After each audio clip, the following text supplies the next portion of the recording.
Hello and welcome to Go, my favorite sports team. If you're watching this on Spotify, you might notice that my background is different and that I am dimly lit. It's because I'm in the middle of changing everything in my office and I haven't finished, and don't worry about it, and everything's fine. You don't need to go over to Spotify and look if you're just listening. It's not important right now. There's nothing amazing behind me. But there is something amazing in front of me. Who's a handsome man? Are you looking in the mirror? Yeah, actually I was.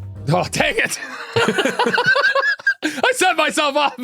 Yeah, it's okay. Anyway, oh, Tyler, you're here too. Oh, hi. Yeah, hi, it's me, your masters of balls and holes, I guess. Is that stick done? Should I stop calling myself that, or is that a perpetual ongoing thing? You're the only one who's ever called yourself that. That's not true. You came up with the name. I don't think that's true. Oh, well. There's no evidence that can point towards that being true. You know, the audience would have to go back and listen to the earlier episodes, and maybe they could find the evidence to... They can't be bothered. All right. But yeah, you definitely should go to Spotify and check out Mark's new interesting background. It's incredibly amazing. I can't believe you were able to even fit that in that room. It's amazing, yeah. But anyway... We're back. We've had a lot going on, holiday season craziness. But it's definitely 2024. Our first recording in 2024. Wow, that's amazing. Is it? Oh, it is, isn't it? Wow, that's amazing. I didn't forget to mute my phone. Nope, you didn't hear anything. I probably remembered. I feel like your phone is always muted. Yeah, usually, but I've been turning it on more just because I've been getting a lot of deliveries, but that's a whole nother story. Since it is our first official recording of 2024, we are going to dive in a new episode completely dedicated to J'Accuses. Wow, it's up to the audience to make sure. If this episode's bad, it's only your fault. Exactly, because this is our laziest episode ever. I don't know if lazy, because in all honesty, it probably took a while to compile everything and put it in the order that it is and present it in the way that people watching on Spotify can see. That's true. In the sense of the amount of work done beforehand, probably more intensive than people realize. I would know. He did it. I didn't do anything. We are officially going to be judging the J'Accuse contest, the one we announced on the episode, the Christmas-themed episode, which aired just before Christmas. So it's time for us to dive into their J'Accuses, which means there are no J'Accuses, but all the J'Accuses this episode. Yes, there are no all J'Accuses. All the J'Accuses are none. Is everyone confused? Good. Yes, because I am too. So, Mark, before we dive into the actual contest, we need to come up with our criteria of judgment, right? We need to figure out how we are judging these J'Accuses, so we're looking at them from a perspective much like sport in order for there to be a unbiased, focused criteria to determine a victor. Ours might be a little biased, but... Okay, criteria. I thought it was just going to be what's good. Or are you talking like some are funny, some are serious? Yeah, so it's like, it needs to be like compelling. So there's a lot of ways that it can be compelling. It can be funny, it can be on the point, it can be stuff like that. Okay, so the whole premise of the J'Accuse from the very inception of this podcast was to confront you as the knower of sports on your knowledge. And any mistakes that you made could be called out from the audience, and therefore not just that they're automatically right, but that you could argue back why you think you're right, or in cases where you're clearly wrong, which has been few and far between. Not that many. Definitely not anything about hockey. No. Nothing hockey, about that. I was always right about hockey. Yeah, absolutely. Do these J'Accuses account for things in the past or only during the submission window? Only during the submission window. Okay, good. Gotcha. Okay, so we've already talked about J'Accuses of the past. Those don't count. This is a new batch that no one has heard before and is going to really challenge Tyler. So at the end of this, I think the criteria is, because that's the whole point, not me. I'm exempt. I don't get it. J'Accuses don't go towards me. But anyway, so it's whatever is number one compelling. Maybe we should have like compelling. It has to have a point. So it needs to like address an issue or something that is incorrect or infuriating to the audience. Or makes you cry. So bonus points for making you cry. Okay. All right. So we've got compelling, has to be about some error. We need more criteria than those two. Nah, we'll figure it out as we go, because we'll see what happens when we look at them. In a sport-like fashion, because we are a sports podcast, we decided, and by we, I mean I, decided that it's going to be a bracket. Mm-hmm. So you're going to be facing off. This is completely randomized seating. Each J'Accuse is going to face another J'Accuse. We're going to read them next to each other, and then we're going to decide which one is better, and they move on down the bracket line. Is there a loser's bracket? There's only a winner's bracket. You lose, you're done. Okay, all right then. Unfortunately, seeding might matter because who knows? But it's random. I didn't get to pick it. So here we go. I'll give a quick overview of the bracket, though. Look at this. Damn, that's quite a bracket. We got, what is it? 2, 4, 6, 8, 10, 12, 14. 16 J'Accuses have entered the bracket. Okay, 16. I thought there was going to be 32 because what I'm looking at, I was like, oh, there's another side to this. Not that I'm aware of. There's no way. We didn't get 32. There were not 32 entries. Okay, sounds good. We're going to use matchup mode, and we're going to go for the first 2. Mark, you get your choice of which one you want to read. We've got Checkmate, Nah, We Cube by Debaya Dubs. W-dubs. W-dubs. That makes more sense. Debaya. Good old Debaya. And then Tyler and Mark have the secrets to creating the perfect human hidden in plain sight by Musical Goofball. Golf ball. This is not going well for you, man. This is not going well. I'm looking at this through your screen recording, and I'm able to read this better, so I don't know. It's early. Just give me the one on the left. We'll alternate. I'll start with left, and then on the next matchup, I'll do the right first. So give me Checkmate, Nah, We Cube by W. Dubs. To Mr. Scheid, master of balls and holes, and Mr. Plier, master of comedy, I stand before you today not to praise the noble game of chess, but to bury it. For too long, Markiplier and Tyler, our self-proclaimed arbiters of the athleticism, I have never claimed that. I want to point that out right now. I've never claimed that. So, minus points for inaccuracy here. Have showered praise upon the slow and methodical dance of pawns and bishops, while willfully neglecting the true hand ballet, the symphony of speed that is competitive speed cubing. What does this have to do with chess? Is the click-clack of a rook on an ebony square truly more thrilling than the whirlwind blur of fingers conquering a Rubik's labyrinth in mere seconds? Is the agonizing contemplation of a knight's fork more awe-inspiring than the lightning-fast intuition that guides a speed cuber through a kaleidoscope of colors? I say nay. Markiplier and Tyler, blinded by the allure of slow-motion sacrifices and dramatic checkmates, have forgotten the raw athleticism that lies within a nimble hand. They speak of strategy, yet fail to acknowledge the split-second decisions and lightning-fast reflexes, the dance of dexterity that separates a Rubik's Cube champion from a fumbling amateur. Do not mistake me, chess has its merits. It is a mental marathon, a test of patience and cunning, but to claim it as the sole domain of athleticism is an insult to the thousands of speed cubers who train their minds and bodies in equal measure. Their fingers are their swords, their wrists are their shields, and the Rubik's Cube their ultimate battleground. Markiplier and Tyler, I implore you, open your eyes. See the true athleticism that exists beyond the confines of a checkered board. Feel the burn in your forearms, the tingle in your fingertips, the rush of adrenaline as you conquer a seemingly impossible puzzle in a blink of an eye. Give speed cubing the respect it deserves. Dedicate an episode to this dance of the mind, this pulsating testament. Ugh. To human dexterity. Let the world witness the true meaning of athleticism, where speed and strategy collide in a glorious Rubik's blur. And if you fail to heed my call, Markiplier and Tyler, then prepare to face the wrath of 1,000 twisted Rubik's Cubes unleashed upon your podcast like an army of vengeful geometric warriors. We will not rest until speed cubing takes its rightful place in the pantheon of athletic marvels. Okay. First of all, this one's disqualified. This is literally not a J'Accuse, this is a primer request. I don't even know what the other one is, but this is completely a fabrication just to have it so that they are suggesting a primer. And this is acting as if we only talk about chess. Yeah. We talked about chess once. And we got J'Accused about that. But I will say it is well written. I'll give him that. You know, it may be disqualified, but could we have a double disqualification here? Maybe. Oh, is the other one similar? We'll see. We'll see. It's Tyler and Mark have the secrets to creating the perfect human hidden in plain sight. This is by Musical Goofball. God, I said it wrong again. Musical Golf Ball. Wow, that's hilarious. We all know by this point that Tyler is very knowledgeable when it comes to sports, and more specifically, basketball. Likely bestowed upon him by the now dead gods of the basket, which can now also likely explain his power over the primordial power known as balls, holes, and the forbidden combination of the two, wherein the ball is placed into the hole, granting the all-encompassing power known as points. This is not but historical fact. Mark, as we all know, has two main goals in his life: the creation of content and his unbridled masochism.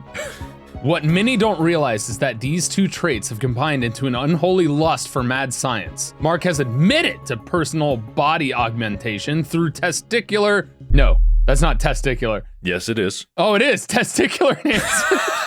Testicular enhancement that have resulted in his colossal, extremely buoyant balls. This is, of course, at the cost of spinal compression, resulting in his extremely, unequivocally short, itty-bitty, tiny stature. These large, life-raftian man-orbs are how he is able to match and handle Tyler's power over balls and holes, granting him the ability to co-host the podcast without being atomized. The pieces begin to fall into place. As Mark to us, the rules of basketball, we hear something quite interesting. After the mothers birthed their 15, 7-foot-tall, tiny dick babies in the locker room, 2 are declared defects and kept naked on the bench, whilst the other 13 are leaping from the half-court line for 3-point ducks with one hand on the ball and the other covering their crotch. Again, this is common knowledge. What piques my interest is what happens at halftime after the players reunite with their mothers in the locker room. Mark explains that any players who underperform during the first half will be absorbed by the bench players to become a super basketball player. Then the subject quickly changes to the rules behind fouls. I really hope I didn't actually say these things. Did I actually say these things? Is this a summary of what I said on the podcast in the basketball primer? Is this what I said? You know, I don't really recall, but we need to finish the J'Accuses and then we'll address that. Yeah, I gotta go watch the animation again. I just gotta make sure that I'm not horrifyingly bad. I stand before you all and declare unto Mark and Tyler, J'Accuse! I J'Accuse Tyler using his vast knowledge of sports and Mark using his mad creative whims of combining their talents and intellect to create the perfect human being, capable of leveling cities and destroying civilizations through their fully optimized power to place balls into holes and gain untold amounts of all-powerful points. Tyler can use his knowledge of the basketball greats like Michael Jordan, Shaq, and Bugs Bunny, and together with Mark, fuse these greats into the perfect balling machine. They have hidden these methods in plain sight in their basketball primer and are likely to use these perfect basketball players to ignite a war between themselves and Bob, known as the tyrannical and unethical leader of Project Distraction, leaked to us by known journalist and hero Sarah Williams. This war will be catastrophic and will likely end in the destruction of the world through extremely cool-looking particle effects that Mark will hate, but everyone else will think is cool. Doom is upon us. All hope is lost. Also, the podcasts are great. Good job, guys. All right, so it's not disqualified. This is more of a J'Praise than a J'Accuse. What was the point? I don't know. That we have the secrets to human, perfect humans, apparently, and we're not sharing them with the world. I suppose, I don't think that there's a criticism more as a calling out of our master plan to create the perfect basketball player, but I don't hear any criticisms for it. I think that us making the perfect basketball player is totally fine and all good. And you can quote me on that, and you will quote me on that. Large, destructive balls and ball handling ability people. That's what we can create. I don't know where I said I had personal body augmentation to enhance my testiculars into extremely buoyant balls. I have a response to this. Do you? I have picture evidence of these balls. Right here on this device. No, Tyler, don't. All right. My response is simply that, you brought up sports. You sure did. You brought up sports. You did. One sport in particular. I just want to point out that everybody on our podcast was brought up and Bob was pulled into this mess. But where's Wade? Yeah, I know. I was going to say, like, where's Wade? I believe it's just because Project Distraction was something that me and Wade were, like, researching against Bob. But that doesn't necessarily mean that Wade's just forgotten. You know, my J'Accuse against this J'Accuse is you left Wade out of the J'Accuse when he was a part of the whole encompassing because of the podcast Distractable. So for me, I feel like you just pushed Wade away and were like, these people. And I'm like, that's kind of rude to Wade. Yeah, it's kind of rude to Wade. And by getting Tyler riled up, you win this matchup by holding true to the heart of the J'Accuse. All right. So musical golf ball is going to be the winner. So they have moved on to the next round. Congratulations. The Rubik's man or woman or anything in between loses. A big loser. Simply because you did the one thing we said the J'Accuses aren't for. trying to get us to do an episode. Exactly. Our second face-off. You did not properly cover skiing safety by some distractible fan, or just J'Accuse by I Munch on Children, which is concerning, but I will read that one first. So I'm going the other one, and Tyler will take the other one. This one's short. Host Tyler of GMFST, thank you for using the exclamation in the correct place. You stated in the Christmas episode that a ball must be on its own to be considered a ball. However, what do you classify as a ball? Must it be round? Must it be hollow and filled with air? Enter the sports with a non-stereotypical ball. Hockey, that's a good point. It's a puck. Football, that's a ball. Curling, that's a big rock. Badminton, shuttlecock, etc. Does your mastery of balls and holes not stretch to these sports? Does your hole not stretch, Tyler? No. Does your hole not stretch? Oh no! They found me out! This would explain the abomination of the first hockey primer. This J'Accuse is so far excellent, by the way. Does your expertise not expand to sports without balls or holes, meaning hockey, figure skating, swimming, climbing, track, luge, bobsledding, skeleton, and others of the ilk? D, this spiraled into a rabbit hole that even I can't address. What do you say on this topic, Tyler? You bring up a valid point, but how would you define a ball? Let's look up how a ball is defined. A solid or hollow spherical or egg-shaped object that is kicked, thrown, or hit in a game. It says spherical or egg-shaped, but I disagree. I think it can be all shapes, as long as it is kicked, thrown, or hit in a game, which defines almost every sport encompassing an object that defines a ball. So a puck would, in fact, be considered a ball by this definition. So would a baseball isn't hollow. A baseball is still a ball. So all of the things that they have aforementioned and what came after me for do define as balls. But what about the sports that don't have balls? They have holes of some kind. All humans have multiple different orifices, so you know. Yeah, so if a human is playing a sport, there's always a hole involved. Checkmate. We love chess.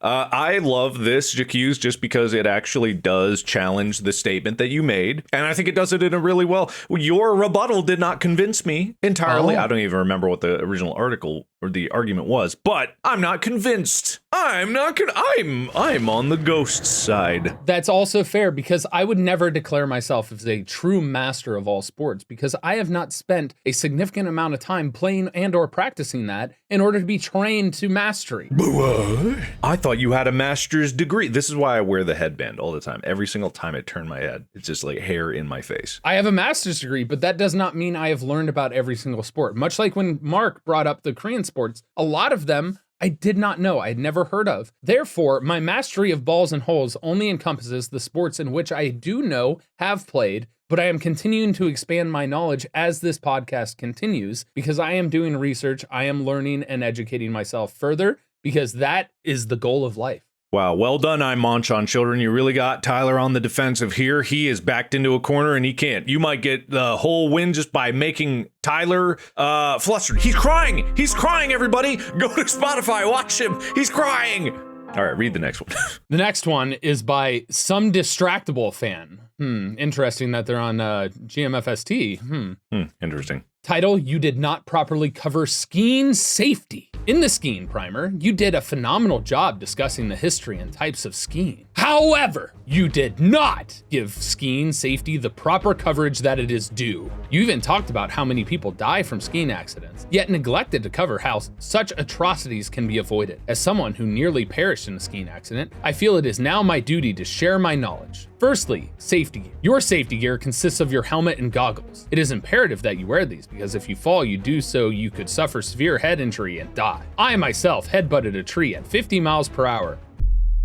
Intentionally? Yeah, I feel like you're facing off against a tree in a really interesting duel of fates. And because I was wearing the proper safety equipment that so many ignore in favor of cool hats, because I was wearing the proper equipment, I survived, and the tree did not. Ooh, you killed a tree, wow. Wow. Secondly, travel in groups. You must travel in groups of at least 3 for emergency situations. The lead, the person at the front, is the navigator and ultimate decision maker. They must be familiar with the terrain and aware of the group's skill levels. You want to put your weakest skier in the middle where they can receive instruction from the lead, but also have the support of the rear. The rear is a knowledgeable skier who stays in the back of the group and is capable of helping a fellow skier up when they have fallen. When regrouping, the lead knows to wait for the rear for confirmation and move on to the next section of the trail. Thirdly, emergencies. In an emergency situation, ideally the rear is able to stay with the injured while the lead goes for help. You are not to move the injured under any circumstances because it is likely that they suffered head or spinal trauma. The exception to this is, of course, if they are in immediate danger, such as being around a blind turn. While waiting for the lead to return with help, you will do 3 things. Stop bleeding. Make sure they can breathe, prevent further injury. When ski patrol arrives, you must do everything they say and trust them to do their job. They will assess the situation and usually they will begin the process of returning the injured to base by way of sled. At base, the injured will receive proper treatment for injuries. Now, I do realize that episodes can only be so long, but this information can be a matter of life and death. I'm not mad,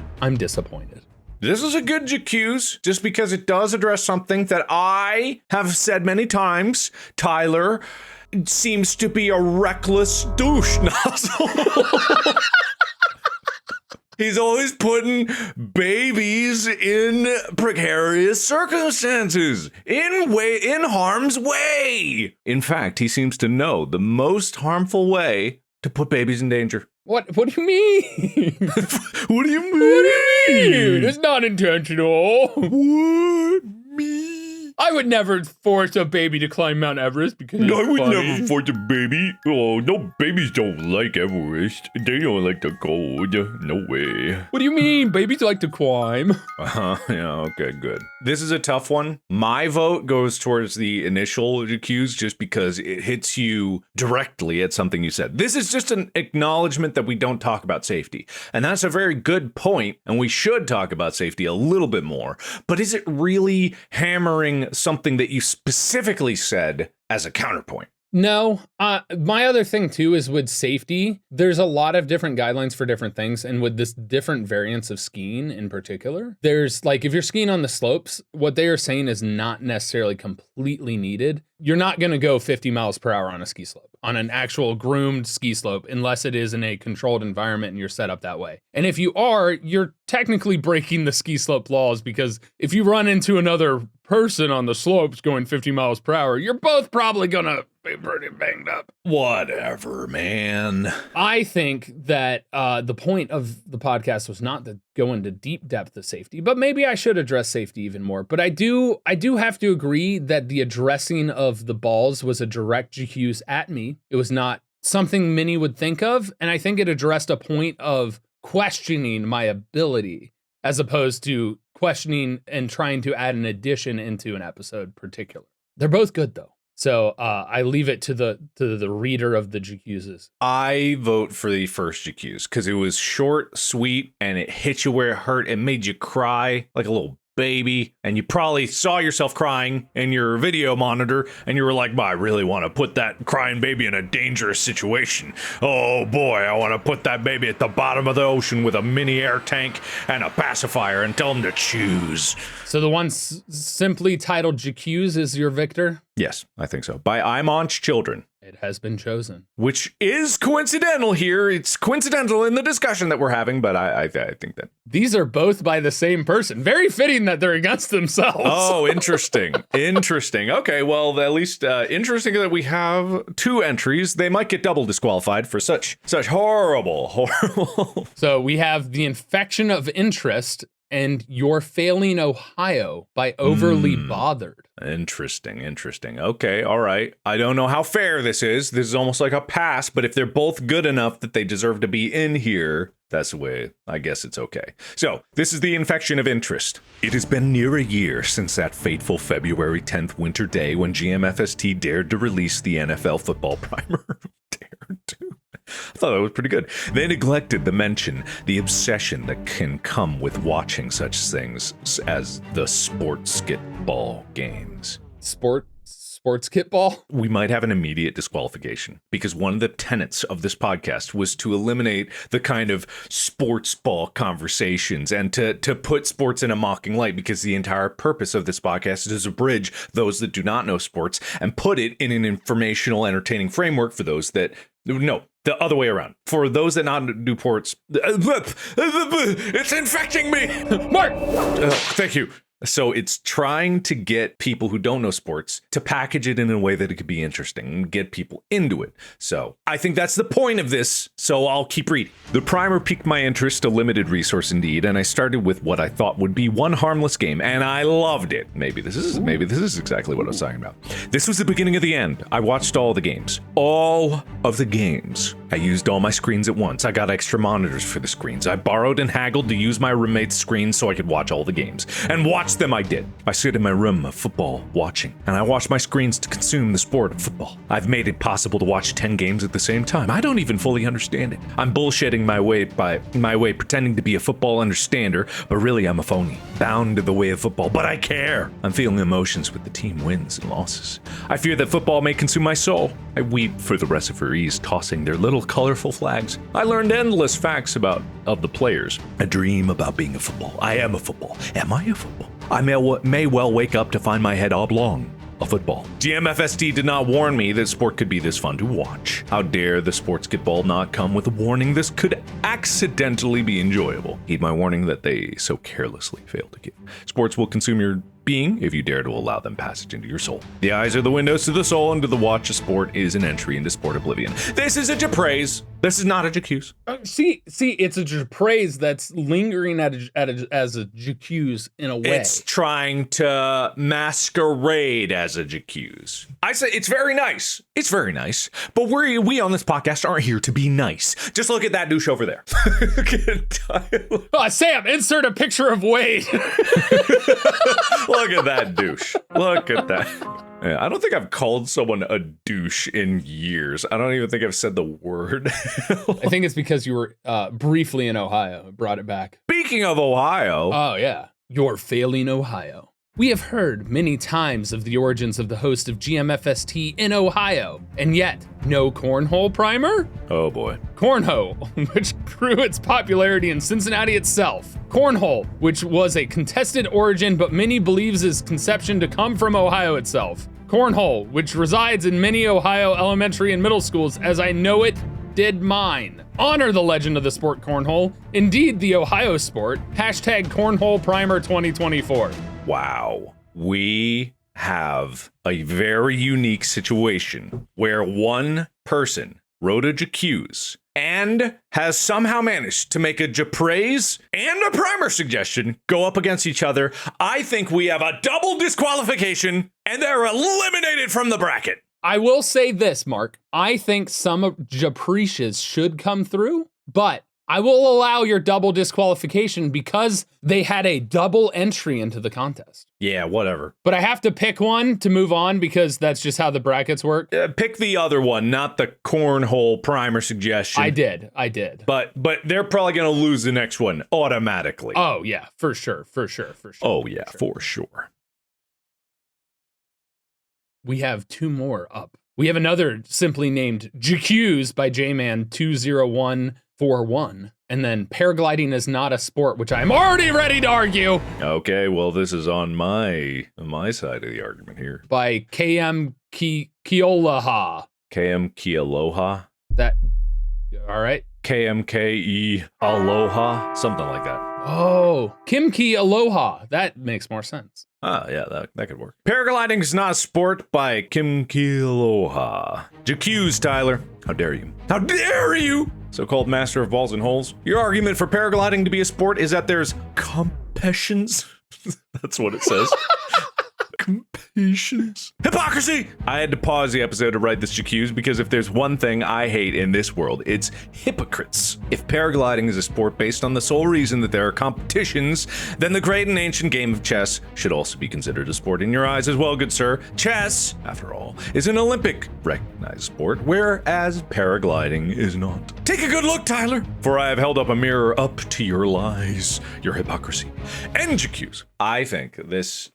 First place. No, I gotta respond. No. I'm inserting in here. I said the same things. Paragliding is a recreational activity. Does not seem like a sport. It is a sport, and it is a sport because it relies on the skill, knowledge, and athleticism of the person paragliding. You have to be able to navigate in the air. You have to be able to fly and understand how the airflow works in order to catch the thermals and go the greatest distance, while also maintaining speed in order to traverse terrain at a rapid pace. The only competition that I can simply name off the top of my head from paragliding is a hike and fly competition, to which you have to hike up a mountain quickly, basically running up a mountain, launch yourself, fly and traverse miles to get to a checkpoint, and continue on and on. The skill and athleticism needed for said activity, which is a sport, is tremendous. The knowledge base, the ability to understand how the wing works in order to understand the best launching point and find the wind and find the area in which you can traverse at a rapid pace without getting too high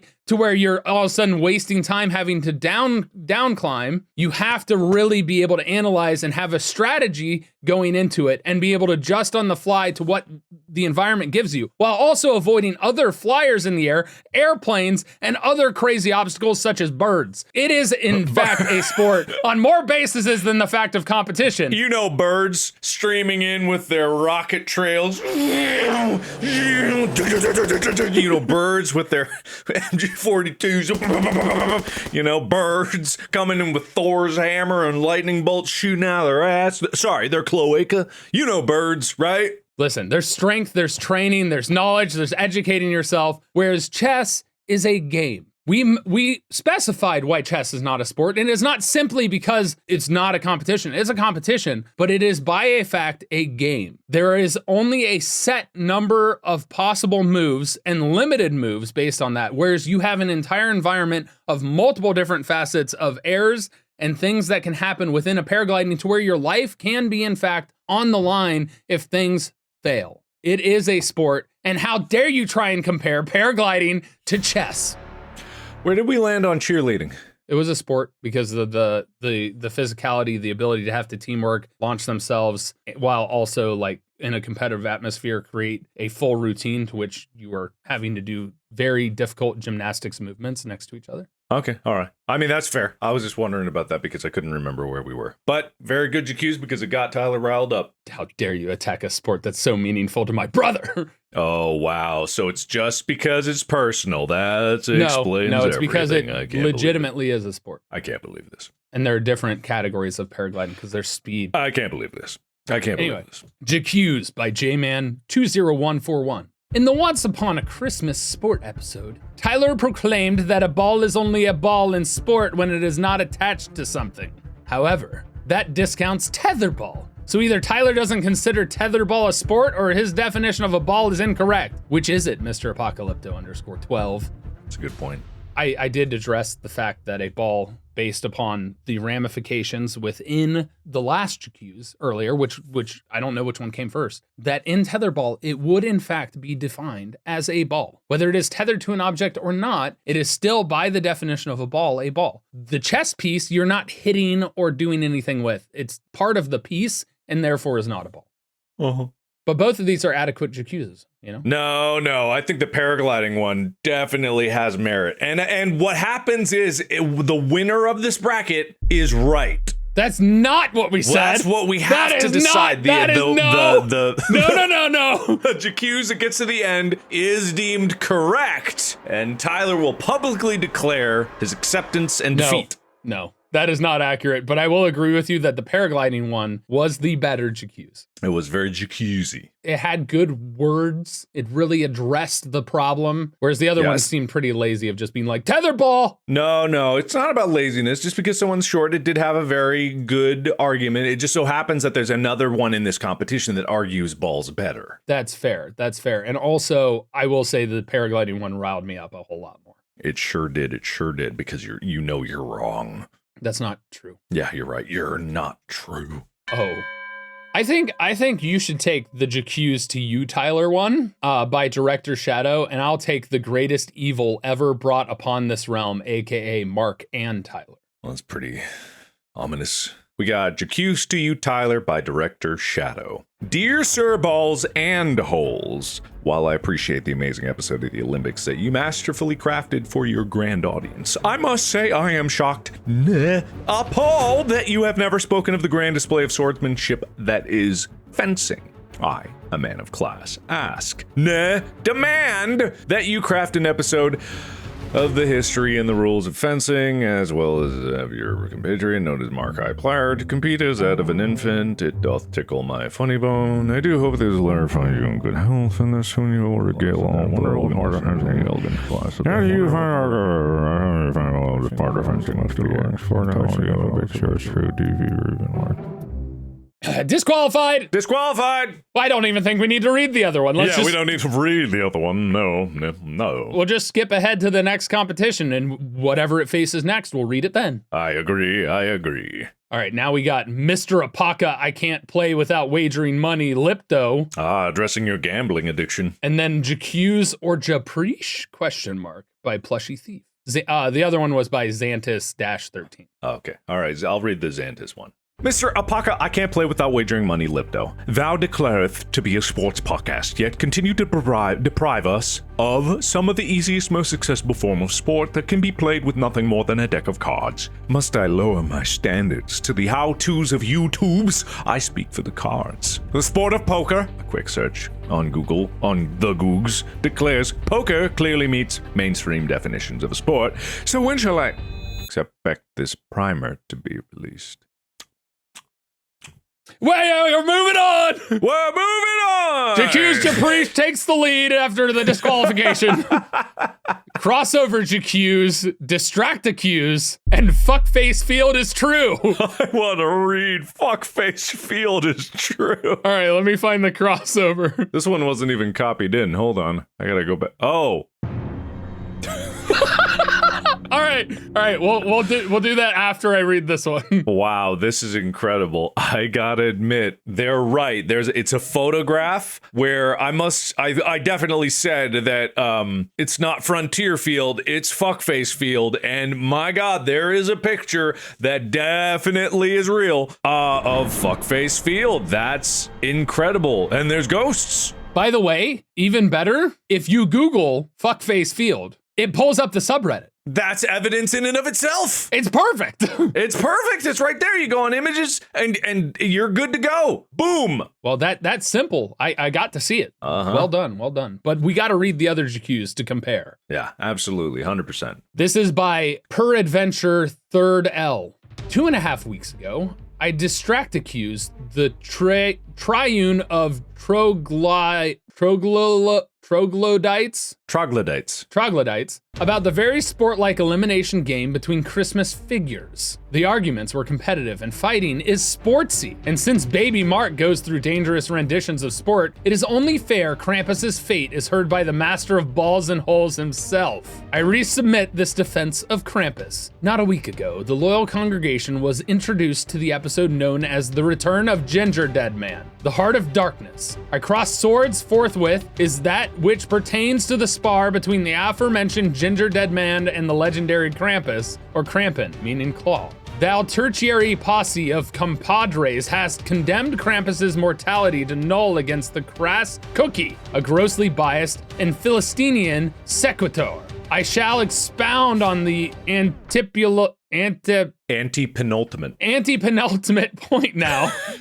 Defense of Krampus's disposition. Krampus is a demon. By nature, he is an incorporeal being that manifests in the physical realm to torment, destroy, and spirit souls away to the fiery maw of hell. He cannot die, as demons may be banished back to the nest of evil, but not destroyed until the end of all things. This apparition holds an occupation. Such demons possess more power, well, it says possesses, more power and influence, and in some cases, special liberties as Satan was given by God in Job. Given by God in Job? Job, the story of Job. Oh. More examples of such extortionate echelons are the horsemen and Beelzebub. Or angelic figures that serve the antithetical. These words suck. Krampus outclasses the Ginger Dead Man in all factors. The cursed confection, on the other hand, has little in his putrid portfolio. He has no demonic origin, not even an inferior imp. He is a messy, unorganized, accidental case of paranormality. He is the leftovers of a crummy ritual. He has nothing on the Krampus. If Krampus went after the wretched wafer, it would be due to him being an evil soul being collected, as is the great goat's job. Krampus cannot be deterred by derisiveness. Hey! Only by following certain kind, holiday-centric rituals, things that bastardly biscuits will not know or do. He would be carried off in the goat's sack and dragged kicking and screaming to Tartarus. If Gingerdead Man was to pursue Krampus, there are no more derisive descriptions needed. I respectfully request thyself to repair thou inaccuracy. Well, this Redditor is lost. I'm very confused. This is entirely about a distractible episode, and therefore has nothing to do with Go My Favorite Sports Team. Therefore disqualified! Fuckface Field lives! I think Fuckface Field is absolutely true, but I want to do something real quick before we move on. Okay. It's one of those things where a lot of people know more words than they know how to pronounce because reading will allow you to gather vocabulary, but not the pronunciation between them. So I'm asking ChatGPT to rewrite one of these paragraphs with even more complicated words. Krampus is the quintessence of a diabolical apparition, inherently an insubstantial phantasm that transmogrifies into a tangible existence to perpetrate excruciation, obliterate, and usurp souls into the scorching abyss of perdition. His imperishability is irrefutable, as such infernal spirits may be exorcised to their maleficent sanctum, yet remain indestructible until the eschaton. This eidolon assumes a role of sinister significance. Demons of this elevated echelon exert prodigious dominion and influence, occasionally bestowed with extraordinary prerogatives, as exemplified by Satan's dispensation from the Almighty in the Job inscription. Further paradigms of these tyrannical strata encompass the apocalyptic horsemen and Beelzebub, or seraphic. I don't think I've ever pronounced that word. Seraphic entities serving the antithesis. In every measurable criterion, Krampus transcedes the Gingerdead Man in terms of malevolence and supremacy. Frick. Anyway, disqualified, but fun. So with that, Fuckface Field moves on! Fuckface Field lives! Oh man, we are really running on time. Oh no, it's fine. We've already read most of these, so the final decisions will come out quickly. Where's the competitive baking primer by I Love Ketchup 402 and J'Accuse by Blue Bowls? Oh, it's already sounding like that's going to be a disqualification. But You don't know that. Dear Mark Fishbach and Tyler Scheid, the two hosts of GMFST, where is the baking primer?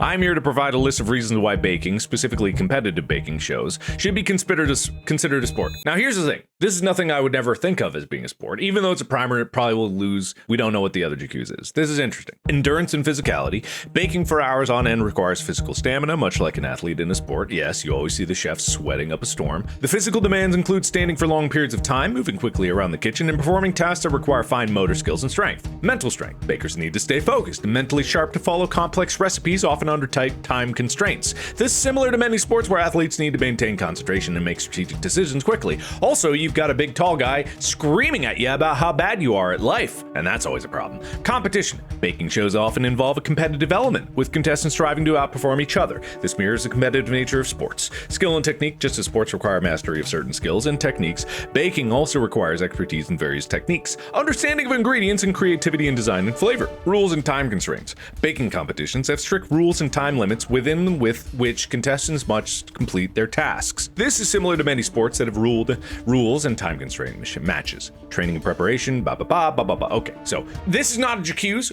but also I feel like we just need to create a format on the subreddit for suggestions like this, because obviously people want to make suggestions. The only thing I'll say though is that I think it should be centered on a story. So here's the thing, is like, for us to be able to talk about some things, especially just like bringing interesting things of the world of sports into the rest of the audience, I feel like if people are going to make a suggestion, it can't just be like, make this primer. It should have things that are more descriptive, research about it, and also an interesting story from that world. That would make it would make good. And then people, if we don't make an episode about it, on the subreddit can go and they can learn about these different, maybe sport, maybe not sports, on their own, and provide some entertainment benefit and also get people interested in things outside of what we talk out on the podcast. The subreddit doesn't just have to be content farm for us.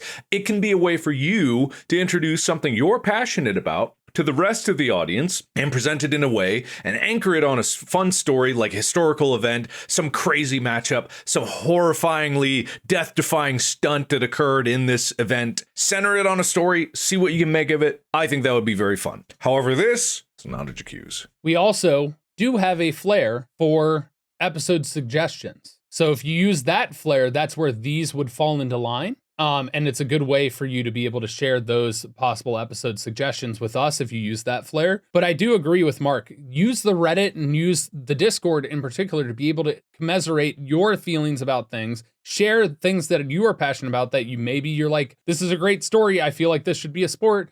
And share that with the audience as a whole and not just us. Yeah, and if you come up with a post that like is compelling enough for us to make a full episode about it, we'll number one give you full credit. We'll tuck you some merch. We'll like make sure that you're recognized for your efforts and stuff like that, and you get to help contribute to the community and the betterment of this podcast. And I think that there's many reasons that could be fun and interesting. Well, Blue Bulls will move on just based on that disqualification. Well, no, let's read whatever this other one. It might be terrible. You're right. J'Accuse by Blue Bulls 69. Good sirs, I have been an elegant listener for just over a year now, and have recently made an effort to be an elegant watcher as well. Imagine my dismay when, whilst watching ever so elegantly, I notice a slight delay between video and audio. Oh. I do notice this more when our master of balls and holes himself is speaking. Now, the less elegant watcher may not even notice such a thing, but my eyes are sharp. Perhaps the delay is only milliseconds, a negligible amount, some would say. But for me, this is unforgivable. How am I supposed to watch elegantly when my eyes and ears are out of sync? Please, good Sir Tyler, I would expect something like this from Mark, but never from you. Sincerely, a disgruntled listener/watcher. What the hell? I know infinitely more about audio video than you do, Tyler. I know I get called out for that. I know so much about audio and video. And yes, syncing up audio and video is one thing that I try to manage all the time, but it's difficult with consumer level capture cards. And if I wanted to get a professional solution, then I'd have to give a whole time code solution, and it doesn't incorporate with OBS easily without other things. And plus, I don't even have that problem in the first place. So why am I lumped into this? I also want to say that I have in fact read this J'Accuse and passed it along to our editing team, to which both of us were like, I've watched this over and over again, and I do not notice. Could it be that your device that you're watching on is out of sync? Because if you were to be watching on a Bluetooth device, that does incorporate some discrepancy. However, it was watched when you were mostly occurring. However, both of these things go into the same software that's given over to the editors. So in all honesty, I think it's the editor's fault, right? It's an editor J'Accuse, and it's up to them to be able to defend themselves. All right, we're gonna move it on. Sam, you gotta defend yourself now. There's a lot of emotions in that one. I think it deserves it. Okay, so now we're gonna go back and we're gonna go to the second round. We've already read most of these. There's a couple that we haven't. We'll make sure that we read those in these. What do we have at the first matchup? It's Munch on Children, which I believe was the ball one. That was the balls, yeah. And the Perfect Human. Which, all right, if this is an easy decision. The Perfect Human was an interesting recap of past events talking about basketball, but it didn't have a big point to make. Correct. I think it earned its place just because the other one was marginally less quality than this one. But the J'Accuse about the balls, that really got you riled up. You were crying. Big crocodile tears. I will say that was an actual J'Accuse. This one was very interestingly written, but there wasn't really a J'Accuse to it. It didn't have the bite a J'Accuse needs. Yeah, absolutely. I think J'Accuse by I'm on Children wins a round.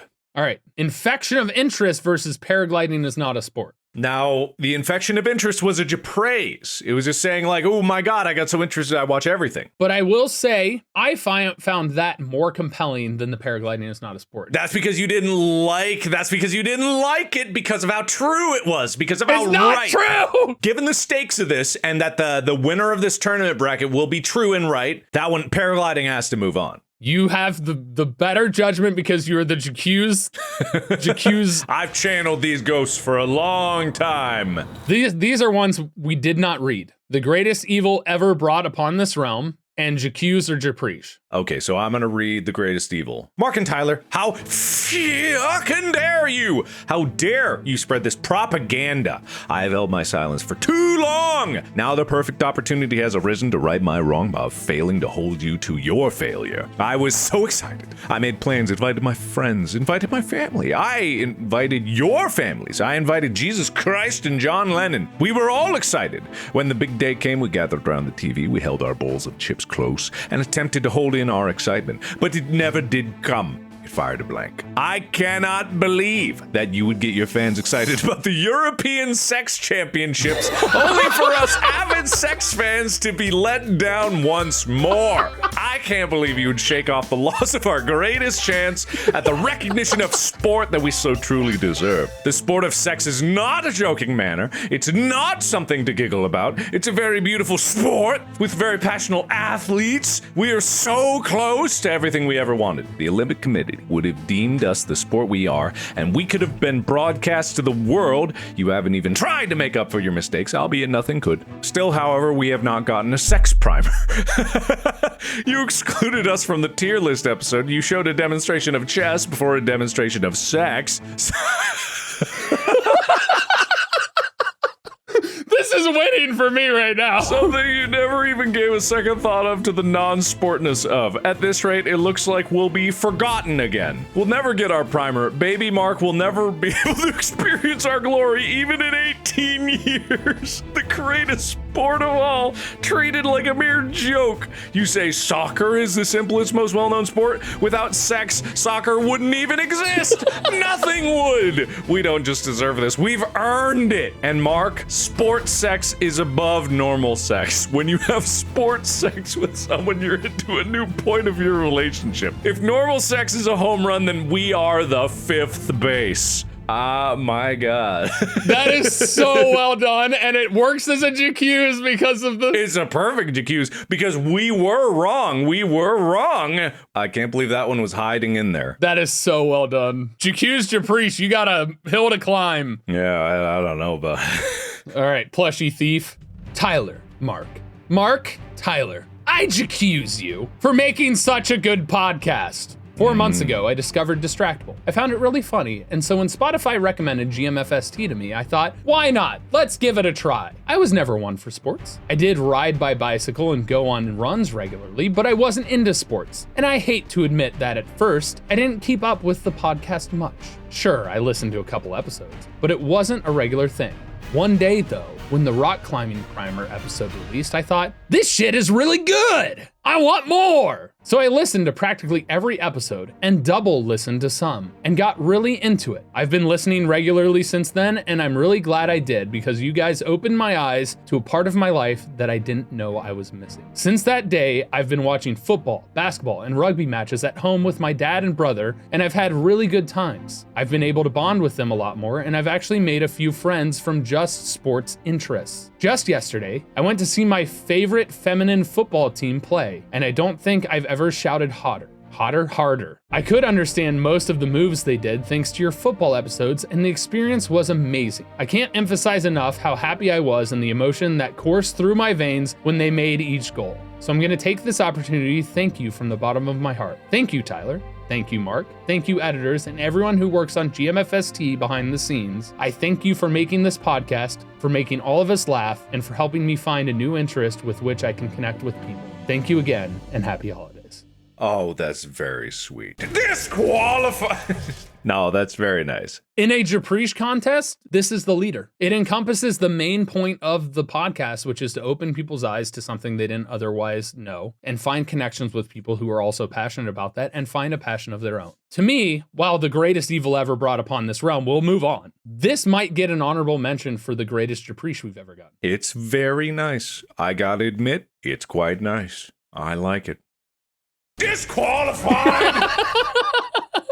All right. We have Fuckface Field, and then J'Accuse by Blue Bulls 69. That one was the out of sync video and audio one, which admittedly got me riled up. And it is technically a J'Accuse, but it's not a J'Accuse about sports specifically. That's the kind of the qualification that I would get here, because both of these are good. They're kind of outside the realms of normal J'Accusing in both fashions, but I'd say Fuckface Field is actually about sports, whereas this one is about the technology behind podcasting in general. I feel like this is a coin flip for me. You would coin flip this one? One's not even about sports. Yeah, but it's about the podcast. But that's not the point. The point was well, I guess you are wrong in this. Okay, if we were looking at it that way, you're out of sync and you're wrong by making yourself out of sync. But also, Fuckface Field, you were wrong. That Fuckface Field exists. It's real, and there's ghosts in the stands. Yeah, but I never claimed that Fuckface Field wasn't real. I think that maybe you did. I feel like we flip a coin. Oh, okay. Well, I guess Tyler decides everything. Oh, well, you know what? You know what? Do you have an overruling thing? Because you are the one who channels the J'Accuses. I already said one's about sports, one's not. But if you want to flip a coin, you flip a coin. Flip a coin. Nope, Fuckface Field won. Flip a coin. Too late. All right, good. We have the balls versus the paragliding. This is a tough one. Whichever one wins might just be true. So to remind people, J'Accuse, I Monster and Children was talking about how there's other balls. Now, this is an interesting one. It is technically, talking about there being other balls. It challenges Tyler at his core of being such a master of things, which he may lose that title after this. I will say, I think from a general J'Accuse standpoint, the ball one brings into question more. But it's not about what question more, it's how wrong you are. And I think by saying that paraglide is not a sport might have been your most wrong. It's just like hockey primer was bad, but that's in the past. We've moved on from it. So now if we're talking about paragliding, which is definitely not a sport, maybe we'll see if it's true in a few rounds. I think that, look at his face. Look at that. It's riling him. I think it should win just because it riles you.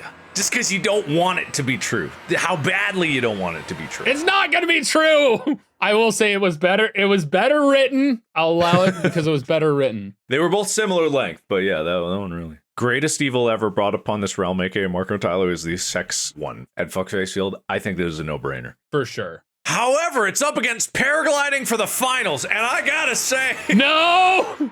All right, okay.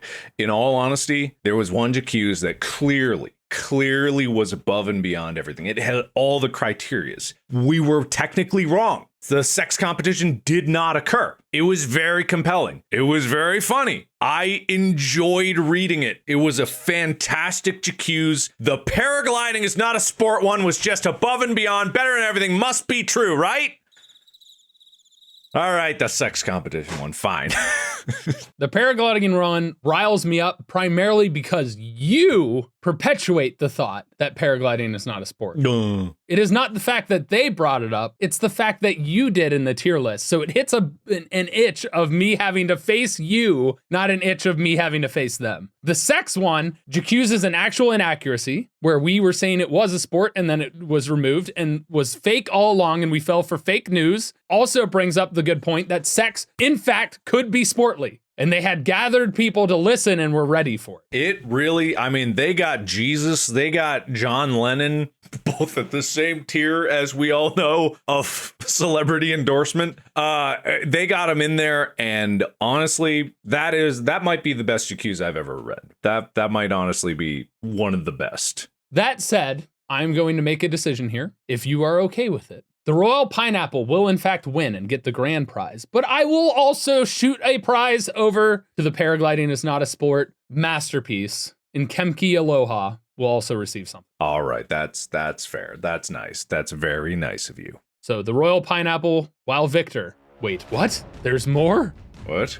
This may not be over. We may have a part 2 on our hands. Did you goof it? What is that? There's more. There's a lot more to this than I thought. There might be another side. Is this you just goofing me, or did you really not realize there was another side? I don't think I realized it because I couldn't see it. I was wondering because I'm looking at this bracket and I was like, oh yeah, I thought there were 32. Yeah, there can be a one way, but wow. I guess we do need a part 2 of this. It may not be over. It has not decided. The second place person may not be who we thought it was. Maybe not. If the sex J'Accuse goes all the way, we will do a sex primer in the future.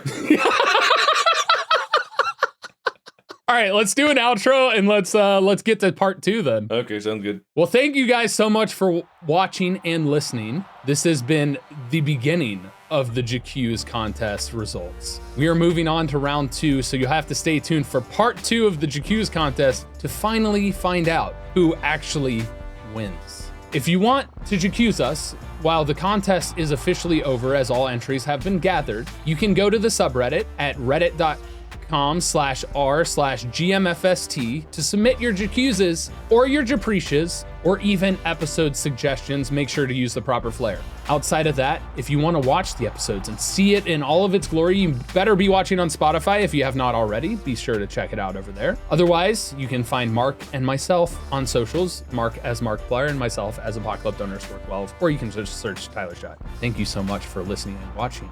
We'll see you in part 2. The final results! Mark, any last words? No, I have nothing to say. Bye.